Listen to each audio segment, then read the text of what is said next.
제가 사연을 보내게 될 줄 몰랐다 보니 아직은 글을 적는 게 어색하네요. 저는 이른 나이에 결혼을 하고 집에서 아이를 키우며 가족을 열심히 챙기는 가정주부입니다. 대학을 나왔으니 결혼을 하지 않았더라면 아마 지금쯤 일을 하고 있었겠지만 저는 저의 미래 대신 가족을 선택했고 가족을 위해 열심히 노력하는 제 모습이 만족스럽습니다. 어쩌면 제가 어렸을 적 엄마와 단 둘이 외롭게 자랐기 때문에 가정에 애착이 강하고 지금도 가정을 위해 노력하는 건지도 모르겠지만 누가 뭐라고 해도 저는 지금 제 삶이 충분히 행복합니다. 저는 직업에 귀천 없고 신분 격차도 없고 사람들이 뭐라고 어떻게 살던 간에 자기 만족하며 살면 된다고 생각하는 사람인데 가끔은 편협한 생각에 갇혀 남을 무시하거나 괴롭히는 사람들이 있는 듯해요. 모르는 사람이라면 안 보고 말면 그만인데 자주 봐야 하는 가족이 제게 그런다면 그만큼 스트레스 받는 일도 없을 겁니다.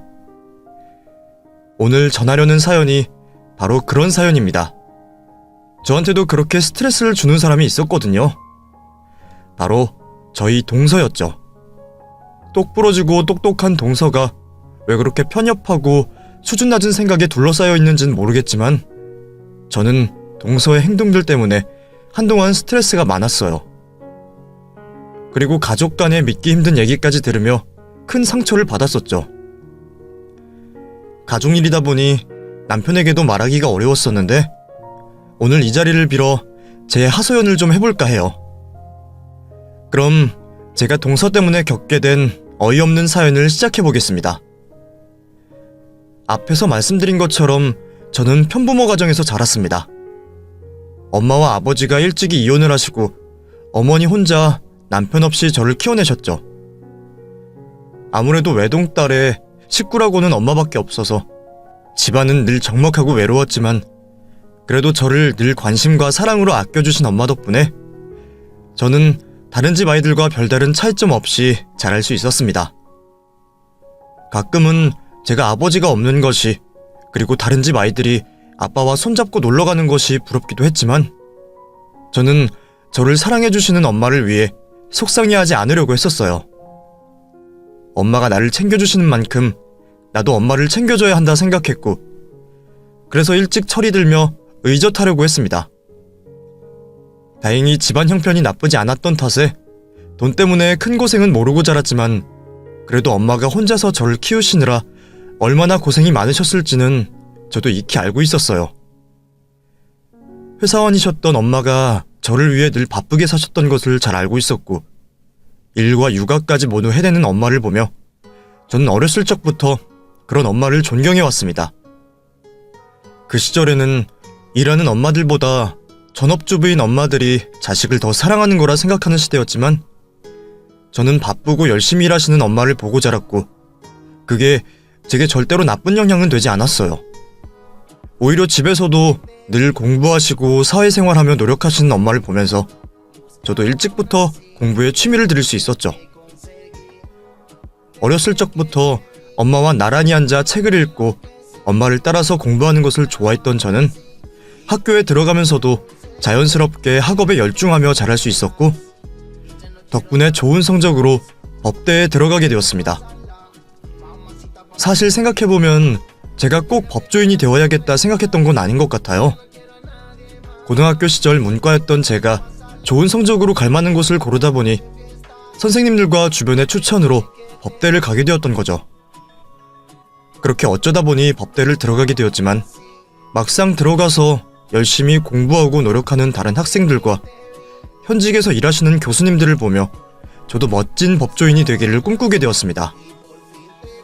한때는 저도 법조인들이 나오는 드라마들을 보며 나도 그 사람들처럼 약자를 돕고 세상을 이롭게 하고 싶다는 생각을 하기도 했었어요.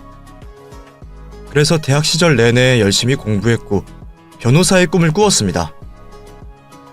하지만 그런 꿈도 잠시 저는 대학 시절 과팅으로 만나게 된 남자친구와 열렬한 연애를 하다가 속도 위반을 하며 급히 결혼을 하게 되었어요.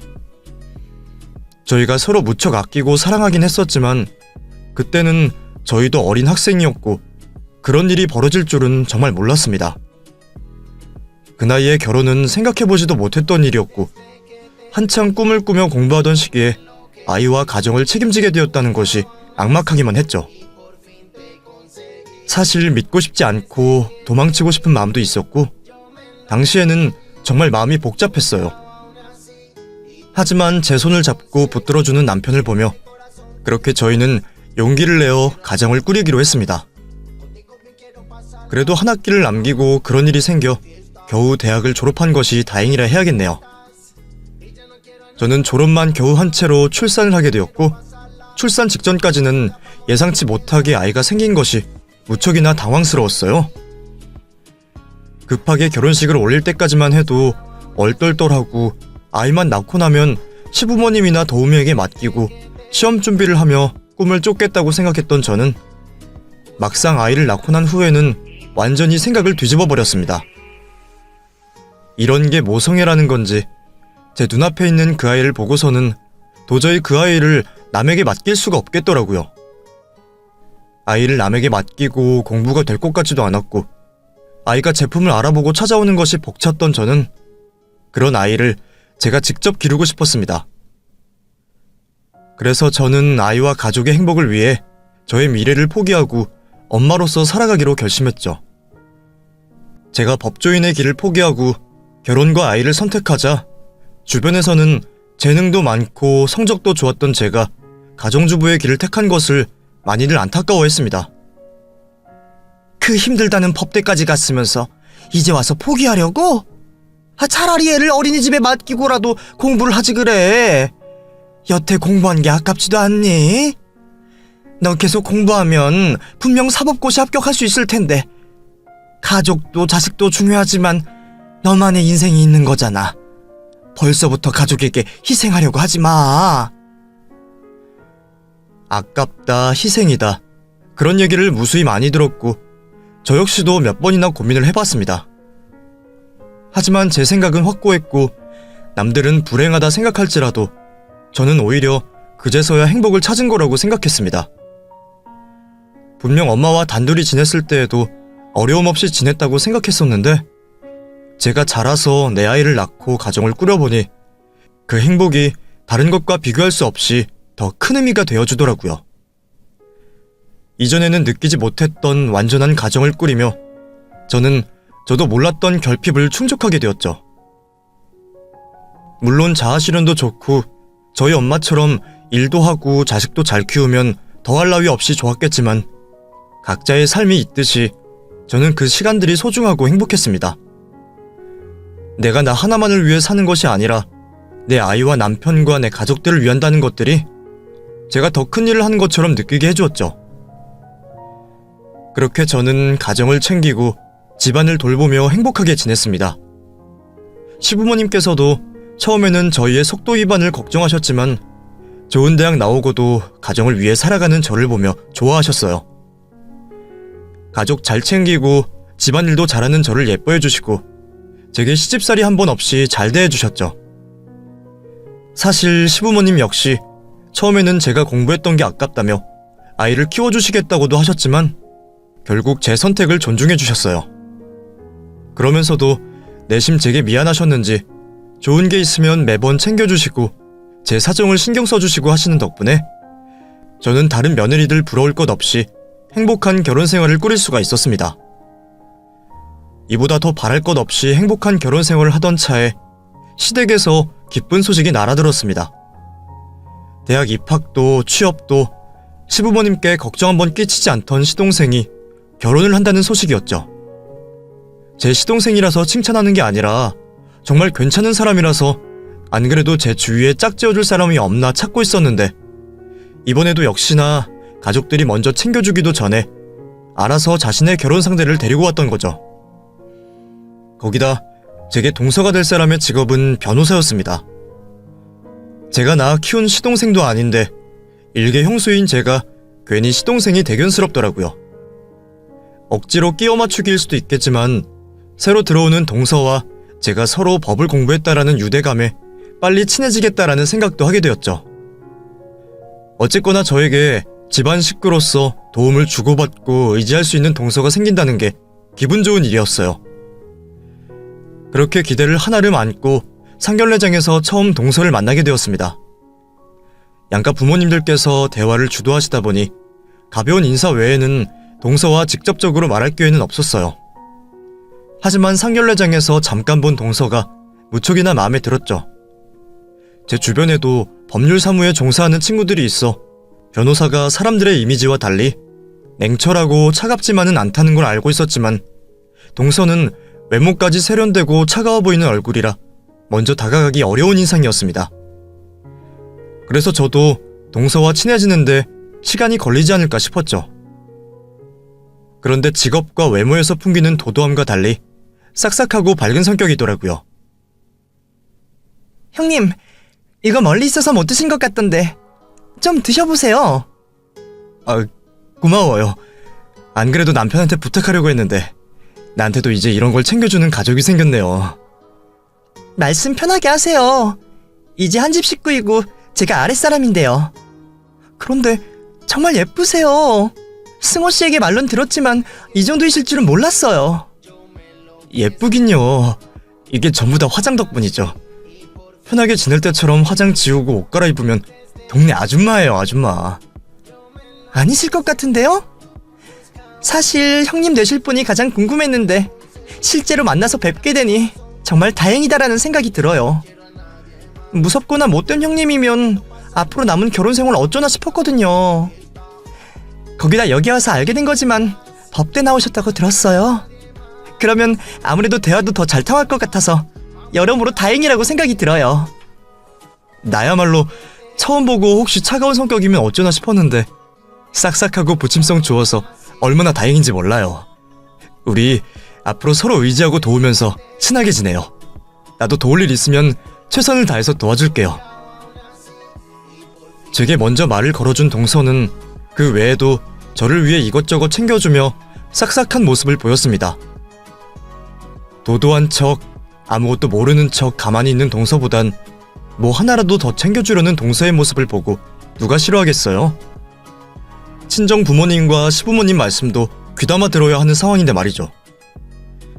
그렇게 좋은 인상을 동서에게 받고 상견례를 마쳐서 집으로 돌아가고 있는데 시동생에게 물어 연락처를 알았는지 동서가 즐거웠다며 직접 메시지를 작성해서 마무리 인사를 하는 겁니다. 그것도 가족들 전부 각각 내용이 다르게 말이죠. 마지막까지 좋은 인상을 남기는 동서를 보고는 100점짜리 동서가 들어왔다고 생각했습니다. 그러다 보니 앞으로 나만 잘하면 시댁에서 큰 소리가 날 일은 없겠구나 싶었어요. 그날 이후로 가끔이지만 동서와 메시지로 연락을 나누게 되었고 서로 만나려고 약속을 잡으려 했지만 한 명은 일 때문에 한 명은 육아 때문에 좀처럼 맞는 시간이 나지 않더라고요. 그러다 결혼식 전에 서로 같은 시간이 비어서 주말을 맞아 식사와 함께 간단히 커피를 마시는 약속을 잡게 되었습니다. 상견례 때만큼은 아니었지만 밖에서 처음 보는 자리인 만큼 적당히 차려입고 나가게 되었죠. 맛있게 식사를 마치고 난 후 카페에서 동서와 대화를 나누게 되었는데 동서가 말하는 게 좀 거슬리더라고요. 동서 결혼 준비 이야기 들으니까 내가 다 지치네. 어떻게 하면 그렇게 많은 일까지 하면서 결혼식 준비까지 척척 해내는 거야? 이래서 사람들이 웨딩 플래너에게 맡기는 것 같네. 플래너한테 맡겨도 저희가 직접 해야 하는 게 얼마나 많던데요.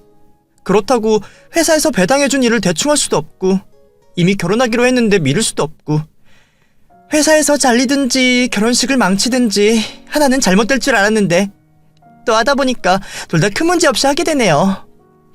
대학 합격, 사시 합격해서 쉬는 기간보다 결혼식 준비 끝이 난 지금이 제 인생에 가장 마음 편하게 쉬고 있어요. 그래, 그 고생을 했는데 지금이라도 푹 쉬어야지. 그런데 동서 이야기 듣고 있으니 부럽기도 하네. 어떠한 목표 이루기 위해서 노력하는 모습이 부러워. 주부들은 사실 내 목표보단 주위 사람들의 목표를 도와주는 조력자 입장이 되다 보니까 그런 열정도 목표도 가지기 힘들거든. 저는 오히려 형님이 부러운걸요? 집에서 아무것도 안 하고 남편이 벌어다주는 돈 쓰면 되고 애들은 유치원과 학교가 다 키워주잖아요. 요즘 집안일도 다 기계가 해주니까요. 결혼이 다가와서 그러는 건지 요즘은 지금 형님처럼 쉬고 있는 주부들 보면 세상 편하겠다 생각이 들면서 저도 다 포기하고 주부나 할까라는 생각이 들어요. 그때는 그런 말을 하는 동서가 아직 겪어보지 못해 내뱉는 말이라고 생각이 들었어요. 그래서 대꾸할 필요도 없다고 생각이 들었고 오히려 아직 어린아이 같은 생각을 가진 동서가 귀엽게만 느껴졌죠. 그런데 동서는 그런 생각을 저와 만날 때마다 이야기를 했습니다. 그렇게 생각하지 않으려고 했는데 괜히 저에게 들으라는 건가라는 생각이 들더라고요. 그래도 일하는 사람 입장에서는 할 수 있는 말이다 생각하며 저는 말을 아끼게 되었습니다. 그러는 사이 어느새 시동생과 동서의 결혼식 날이 다가왔고 두 사람은 부부가 되었죠. 그러다 동서와 처음으로 맞이하게 된 명절이 다가왔습니다. 동서 입장에서는 처음 시댁에서 맞는 명절이다 보니 정신이 없을 것 같아 쉬운 일만 시키고 있었는데 그것도 잘 못하는 거예요. 알고 보니 결혼을 하기 전에도 공부하고 일하느라 주방 일을 한 적이 없더군요. 시부모님께서 살아계실 동안은 계속해야 하는 일이기 때문에 제가 동서에게 이것저것 알려주게 되었죠. 칼질은 도저히 불안해서 맡길 수가 없었고 나무를 묻히는 일과 전을 뒤집는 일 정도는 알려주고 있었어요. 그 정도 일이야 우리 지은이도 옆에서 거드는 일인데 다 큰 성인인 동서는 당연히 잘 해낼 줄 알았습니다. 그런데 그것마저 잘 못하더라고요. 살살 버무리기만 하면 될 것을 나물은 쥐어짜 놓았고 전들은 너무 익거나 부서져 있었습니다. 저도 이 정도로 못할 줄은 몰랐기에 어떻게 대처해야 할지 당황스럽더라고요. 그런데 그 광경보다 더 당황스러웠던 건 동서의 행동이었습니다. 죄송해요. 그래서 제가 말했잖아요. 저 이런 거에 소질 없다고. 예전부터 그랬어요. 저는 앉아서 10시간이든 12시간이든 공부하라면 하겠지만 요리나 집안일은 지금까지 잘한 적이 없다고요. 에이, 처음부터 잘하는 사람이 어딨어. 나도 점점 하다 버릇하니까 잘하는 거지. 이제부터는 내가 다른 일 하지 않고 동서하는 거 옆에서 같이 지켜봐 줄게. 내가 하라는 대로 하면 잘 될 거야. 그냥 저 방에 들어가서 일하면 안 될까요? 이러는 시간에 일이라도 해서 돈 버는 게 훨씬 나은 것 같은데. 저 대신에 일하시는 만큼 제가 수고비는 드릴게요. 저 공부 체질이라 죽어도 안 될 거예요. 전 형님처럼 주부 체질이 아니란 말이에요. 공부든 요리든 집안일이든 들인 시간만큼 안 되는 게 어디 있어. 그러지 말고 내가 봐줄게. 이리 와. 저랑 형님은 체질이 달라서 서로를 이해 못하는 거예요. 그래서 제가 합리적인 안을 내놓는 거고요. 형님도 솔직히 안 될 자리 알아보고 가정주부로 눌러앉으신 거 아니에요? 반대로 생각하면 저에겐 주방일이 안 될 자리라고요. 투정 부리는 것도 막내 동생처럼 귀여워서 다 받아주고 있었는데 그게 잘못된 건지 기어코 선을 넘더라고요. 마치 제가 공부에 소질이 없어 가정주부의 길로 들어선 것처럼 말을 하는 겁니다. 거기다 제가 꼭 선윗 사람이 아니더라도 눌러앉다는 말을 쓰는 건 예의에 어긋나는 건데 제가 이래도 저래도 웃어주니 우습게 보였나 봅니다. 한번 따끔하게 말해주기로 했죠. 동서, 명절날 시댁에 놀러왔어? 일하라면 하면 되지. 도와준다고 하는데도 무슨 핑계가 그렇게 많아? 거기다 내가 형님이 아니라고 해도 나이가 훨씬 많지 않아? 그런데 어디서 눌러앉는다는 말을 써? 그리고 저번부터 계속 동서는 변호사, 나는 할 것 없어서 하는 가정주부인 것처럼 말을 하는데 동서, 학교 어디 나왔어? 그래, 학교야 시대별로 조금씩 입결이 다르다고 하자. 수능 성적 이 정도는 돼? 대학 학점은 이 정도는 되고? 사람마다 사정이 있는 거야.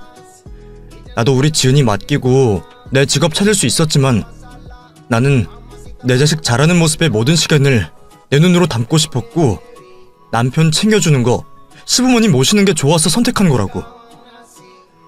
혼자 잘난 맛에 사는 거 좋은데 그럴 거면 정말 대단한 사람이 되어서 내가 이런 말도 못할 정도는 되어놓고 잘난 척해. 딴 말 하지 말고 내가 봐줄 테니 여기 앉아서 전부터 하자. 동서 때문에 시간 빼앗겨서 바쁘니까 얼른 따라와. 무시하던 제가 자신보다 높은 수능 성적에 좋은 대학과 높은 학점을 받은 것을 증명하자 동서는 머쓱한 듯 민망해하며 그제서야 고분고분 말을 들었습니다. 그러면서도 자신이 한 행동에 반성은 하지 않고 자존심에 상처를 입었는지 눈에 도끼가 있는 듯한 모습을 보였죠. 그 모습을 보면서 저도 마음이 좋지 않았습니다. 저번부터 내내 무시하는 동서의 말에 참을 수 없어 한 소리 한 거지만 동서와는 잘 지내고 싶었으니까요. 그래서 음식 준비가 어느 정도 마무리가 되었을 때 잠시 숨을 돌리며 동서에게 사과도 하게 되었죠. 자신도 잘한 게 없다며 죄송하다고는 말했지만 확실히 이전보다는 우리 둘 사이가 멀어진 느낌을 받았습니다. 그래도 앞으로 잘 지내다 보면 다시 사이가 가까워질 수도 있었고 정 안되면 이 정도 거리를 유지하면서 서로 예의 차리며 지내는 것도 나쁘지 않겠다 생각했어요. 그때까지만 해도 저는 동서의 마음이 그렇게 좁은지 몰랐으니까요. 그날 이후로 동서와 제 사이에 일이 생기기 시작했습니다. 시간이 지나면서 저는 그날의 일을 잠시의 해프닝